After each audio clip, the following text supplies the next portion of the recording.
माननीय अध्यक्ष महोदय, महोदय स्पीकर साहब, आपके अध्यक्ष चुने जाने पर हम ग्रांड डेमोक्रेटिक सेकुलर फ्रंट की जानिब से और अपनी पार्टी MIM की जानिब से मुबारकबाद पेश करते हैं। और आज आपके चुने जाने के क्रम में जो दृश्य यहां पर देखा गया, उससे जरा थोड़ी देर के लिए तो अफसोस हो सकता है, लेकिन ये लोकतंत्र की और जमहूरियत की बड़ी खूबसूरती है कि इख्तलाफ के बाद, विरोध के बाद भी जब कोई फैसला हो जाता है, सब खुशी बखुशी उसे तस्लीम कर लेते हैं।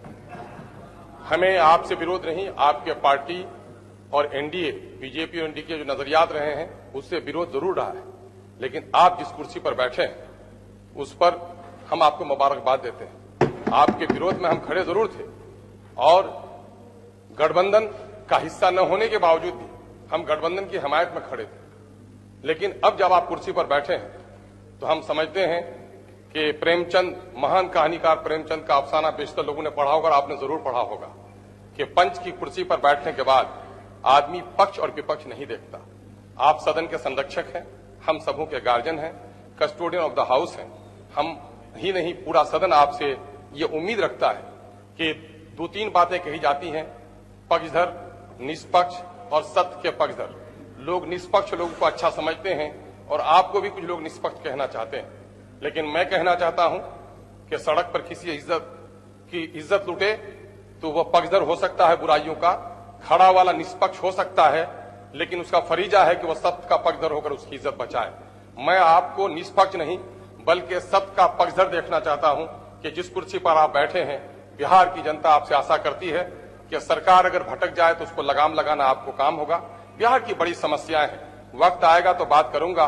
फिलहाल मैं आपको मुबारकबाद देते हुए, मैं जिस सीमांचल से आता हूं वो सीमांचल बाढ़, बेरोजगारी, अनपढ़ और बेरोजगारी की समस्याओं से ग्रस्त है।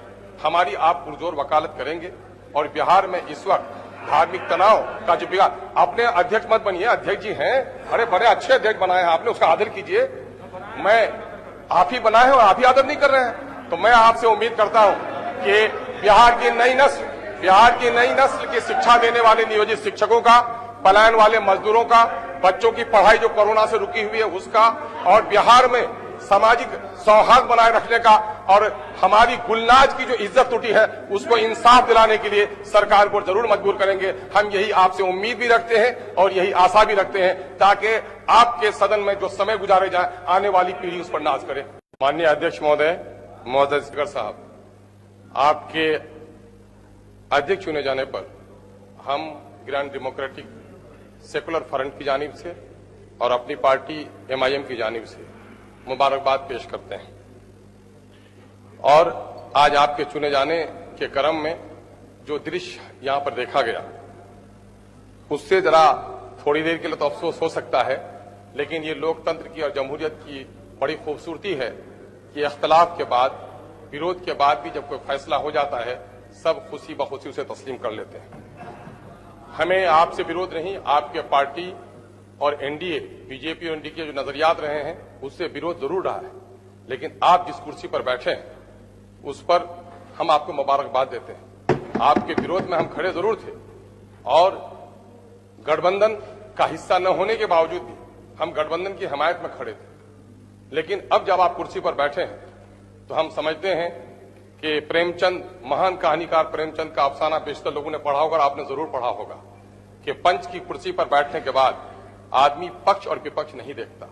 आप सदन के संरक्षक हैं, हम सबों के गार्जियन हैं, कस्टोडियन ऑफ द हाउस हैं। हम ही नहीं, पूरा सदन आपसे ये उम्मीद रखता है कि दो तीन बातें कही जाती हैं, पक्षधर, निष्पक्ष और सत्य के पक्षधर। लोग निष्पक्ष लोगों को अच्छा समझते हैं और आपको भी कुछ लोग निष्पक्ष कहना चाहते हैं, लेकिन मैं कहना चाहता हूं कि सड़क पर किसी की इज्जत लुटे तो वह पक्षधर हो सकता है बुराइयों का, खड़ा वाला निष्पक्ष हो सकता है, लेकिन उसका फरीजा है कि वह सत्य का पक्षधर होकर उसकी इज्जत बचाए। मैं आपको निष्पक्ष नहीं बल्कि सत्य का पक्षधर देखना चाहता हूं कि जिस कुर्सी पर आप बैठे हैं, बिहार की जनता आपसे आशा करती है कि सरकार अगर भटक जाए तो उसको लगाम लगाना आपको काम होगा। बिहार की बड़ी समस्याएं हैं, वक्त आएगा तो बात करूंगा। फिलहाल मैं आपको मुबारकबाद देते हुए, मैं जिस सीमांचल से आता हूं वो सीमांचल बाढ़, बेरोजगारी, अनपढ़ और बेरोजगारी की समस्याओं से ग्रस्त है। हमारी आप पुरजोर वकालत करेंगे और बिहार में इस वक्त धार्मिक तनाव का जो बिगाड़, अपने अध्यक्ष मत बनिए, अध्यक्ष जी हैं, अरे बड़े अच्छे अध्यक्ष बनाए हैं आपने, उसका आदर कीजिए।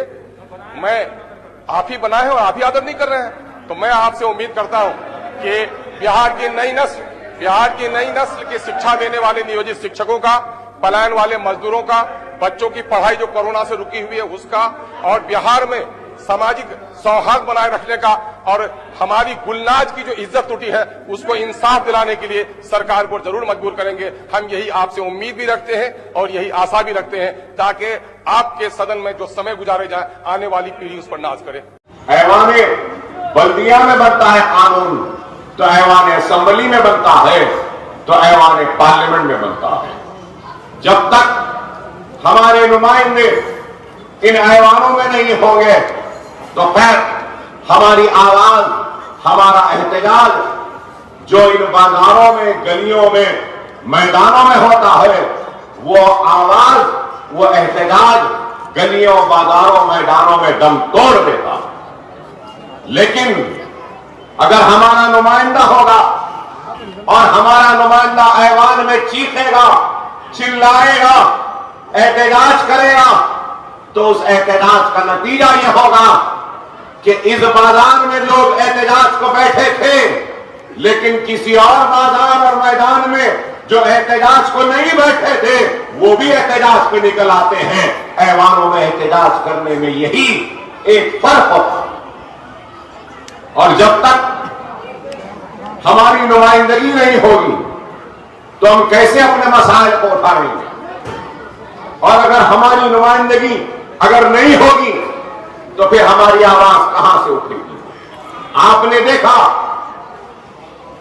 कि ऐवान पार्लियामेंट में, हालिया पार्लियामेंट के इलेक्शन से पहले हमारी सिर्फ एक आवाज थी, लेकिन वो एक आवाज थी, एक ही थी, लेकिन पूरे ऐवान पर भारी थी, और उस आवाज को आपने सुना।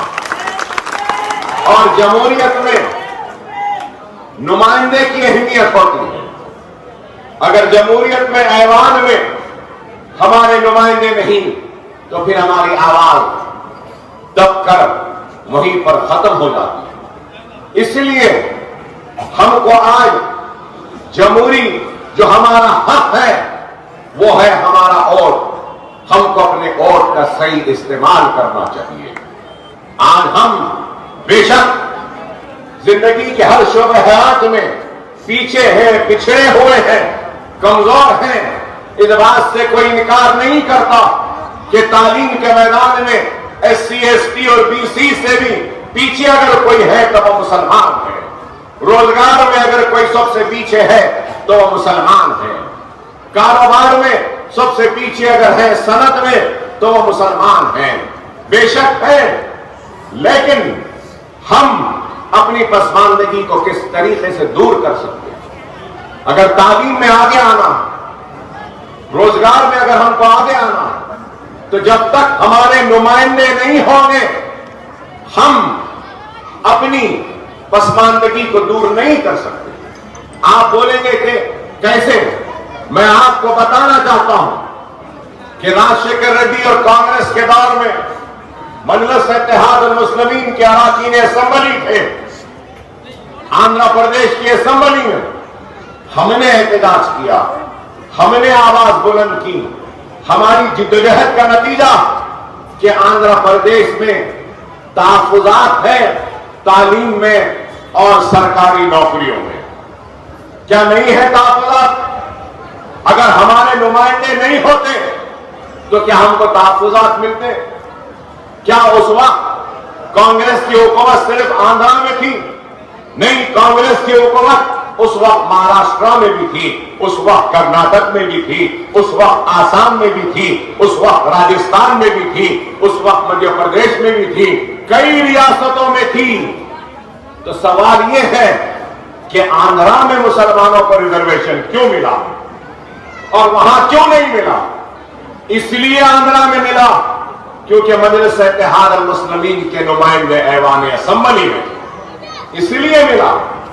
और आज भी आपको, हमको गौर और फिक्र करना है कि आंध्र प्रदेश टूटा और तेलंगाना बना नई रियासत, तो उसके बाद भी तेलंगाना रियासत में सरकारी नौकरियों में और तालीम में रोजगार आज भी जारी है।